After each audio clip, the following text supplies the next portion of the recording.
My family was very rich. And when I say rich, I mean rich. They owned dozens of properties across the country, and they had more luxurious cars than I had fingers. We lived in a huge mansion with several bedrooms, 4 bathrooms, a cinema, 2 swimming pools, an enormous garden, and a tennis court to top it all off.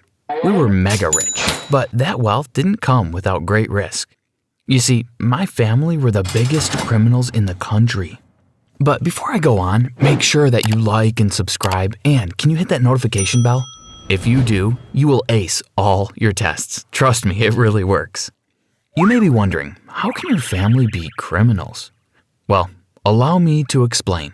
Breaking the law was basically a habit that went back in my family for generations. My great-great-grandfather was a robber. His son was a smuggler in the black market, and his son, my grandfather, was the head of a mafia gang. And my father was the same. He organized the runnings of criminal gangs all over the country. I'm talking really bad stuff. My mom was the same too. Her family went back in the history of criminals. My mom's great-grandmother was the infamous Mrs. White, the woman who stole from 10 banks in one day and never got caught. And then there's me. It seems the family history of breaking the law will finally end with me. You see, I wasn't a naughty kid. I didn't like pranking others or stealing or bullying. I didn't want to be a criminal. Sure, I liked being rich, but that didn't mean I liked my family's criminal business. I wanted to earn money through honest ways, not through cheating people. But I could never tell my parents that. After all, I knew all about their businesses. If they knew I didn't like being a criminal, well, maybe they would silence me, if you know what I mean. After all, I could be a threat. If I ever felt like getting back at them, I could walk straight over to the police and report all the shady stuff my family had been doing. So, no, I didn't admit to my parents that I didn't want to follow their life of crime, and they never suspected a thing. I was pretty good at lying, too. Whenever my parents would tell me about all the illegal stuff they'd been doing on their day of work, I would put on a fake smile and nod, but inside I was cringing. I didn't like any of that stuff. One night, my parents told me about this person who had double-crossed them. They'd been trading some sort of illegal object with him, and apparently he had overcharged them. And now they had kidnapped his wife and was holding her as ransom. They wouldn't give his wife back unless he paid them back in full. The thing was, the man said he didn't have the money, as he had used it to invest in other things. Now they were at a standstill. The man couldn't pay back the ransom for his wife, and my parents couldn't give his wife back unless they got their money. It's quite funny when you think about it, said Mom, laughing and holding her stomach. Yes, isn't it funny, Logan? Asked Dad while he too laughed out loud. Yes, very funny. I managed to give out a dry laugh, but inside my heart was pounding. My parents had kidnapped somebody. That was serious. This wasn't just some small crime. That was huge. My parents could go to jail for this, and that poor man and his wife. He had no clue what he had gotten himself into when he started trading with my parents. And his wife, she was probably innocent and didn't even know what was going on. Is the wife okay? I asked nervously. My parents froze and stopped laughing. Why do you care? Asked Mom suspiciously. I cleared my throat and scratched my neck. No reason, just curious. I quickly changed the topic before my parents started asking any more questions. Now, all through this time, I had to keep my parents' secret criminal life a secret. I went to school like a normal kid, but no one knew about my family's crazy criminal life. Whenever I had a friend come over for a play date, I'd have to warn my parents so they had time to hide all the money we had hoarded in our house and the weapons that were thrown around. As for me, I was a pretty average high school student. Well, actually below average. I wasn't very good at academics, and I rarely handed in homework on time. Basically, all of my teachers didn't like me, and I never got along with them well, except for one teacher, Mr. Johnson. He was my math teacher, and even though I am absolutely horrific at math, he seemed to think of me as his favorite student. None of my friends could understand why I was the teacher's pet, and neither could I. I mean, I never handed in homework on time. I was always behind in academics. I rarely showed any interest in class. And yet, despite all that, Mr. Johnson always was quick to praise me and never told me off. Whenever I handed in homework late, he would smile and tell me it was fine. It didn't make any sense. Why was I the teacher's favorite of all people? And it wasn't always like this. I remember when I was younger, Mr. Johnson would yell at me during class whenever I wasn't listening. But now, he was being kind. Why the change of heart? What had happened to cause him to be so nice to me? I had no clue, but I wasn't going to start complaining. I was happy to be the teacher's pet. It meant I didn't have to worry about math class and doing math homework. It was great. But then things started to happen. Strange things. The school started to report missing items. First, it was little things, like a few stationery items or some food from the canteen. Then, bigger, more expensive things, like chairs, remotes, even desktop computers. Our school had a thief. At first, I thought it might be my parents. They were criminals after all. I wouldn't put stealing from school past them. But when I asked them about it, they told me it wasn't them.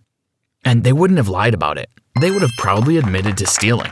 They would have thought it was something good to claim. So if it wasn't them, then who was it?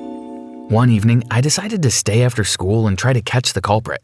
I don't know why I did this. I suppose I just wanted to catch the thief, so maybe I could feel a little less guilty about my parents' illegal business. Anyway, I gave my parents an excuse and told them I was sleeping over at a friend's house, when in reality I was staying at school. I didn't tell my friends either, in case one of them was actually the thief. And so after school, I hid in the bathroom and locked the stall.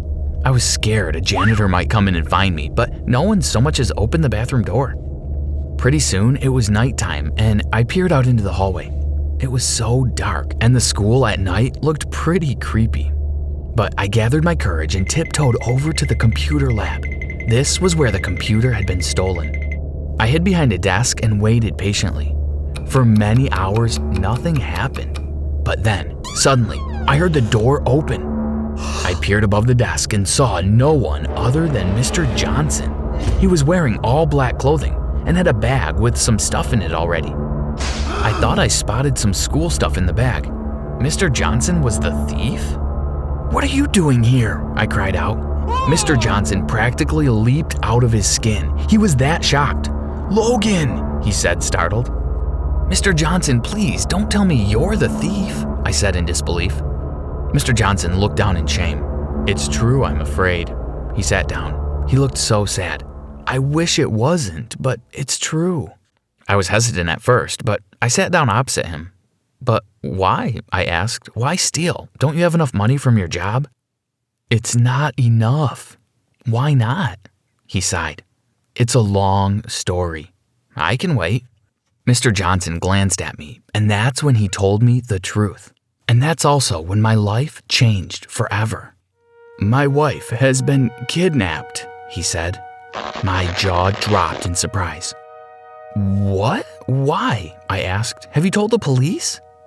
"I can't. You see, I'm not exactly an honest worker. I've been trading with some bad people, and I guess I sort of overcharged them for something, and they're holding my wife at ransom. They're demanding I pay them back for overcharging them, but the thing is, I have no money left. I used it all to buy stocks and investments and things, and I just can't get the money. So I've had to steal things and sell them off to gather the money." I couldn't believe what I was hearing.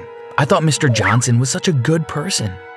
"And that's not all," he said. "You see, the kidnappers are your parents." And that's when everything started to make sense. It was like all the pieces of the puzzle were finally fitting together.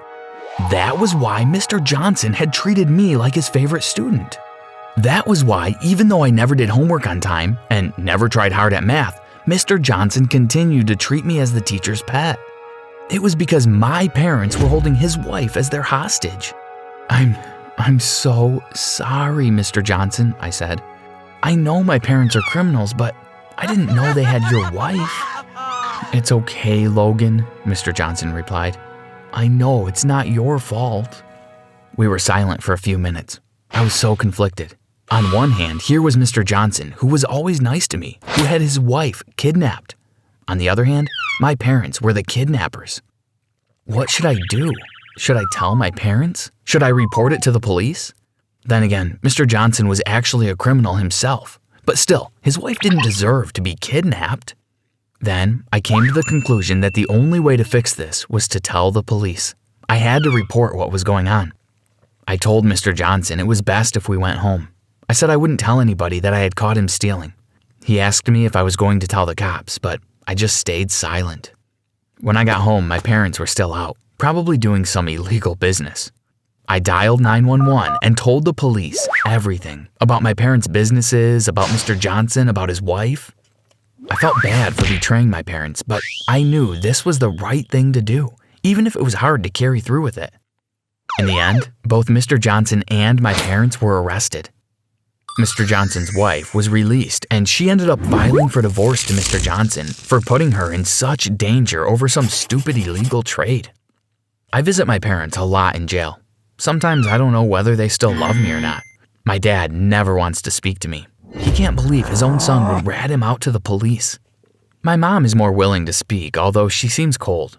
I don't know whether I made a mistake or not, but my parents have been sentenced to 5 years in prison. Mr. Johnson is serving 1 year. I guess I'll find out if my parents still love me in 5 years' time.